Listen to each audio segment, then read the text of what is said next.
तर मित्रांनो बघू शकता परत एक गाडी आलेली आहे आपल्या वायरिंगसाठी, कारण आपण प्रॉपर काम करतो आणि आपल्यासारखे वायरिंग कोणच करत नाही. तर बघू शकता मित्रांनो, चिकट टेपचा वापरही नाही करत आपण, डायरेक्ट स्लीव मारतो.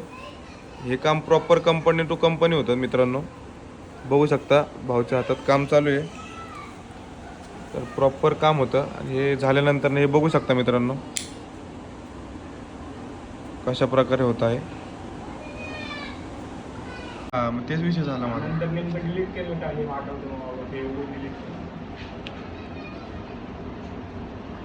बघू शकता तुमच्या समोर वायरिंग फाडली होती आपण, तर एकदम कंपनी फिटेड, जशी कंपनीत नाही ती तशी वायरिंग केलेली आहे. बघू शकता एकदम पूर्ण वायरिंग झालेली आहे गाडीची. तर ती इन्स्टॉल होईल थोड्या वेळात, तुम्हाला दाखवतो, व्हिडिओ पूर्ण बघत राहा. वायरिंग झालेली आहे, तर गाडी बंद आहे तरी बघू शकता किती पॉवरफुल लाईट आहे तिची. याच्यामध्ये 3 मोड आहेत, इंडिकेटर पण चालू आहेत ऑन.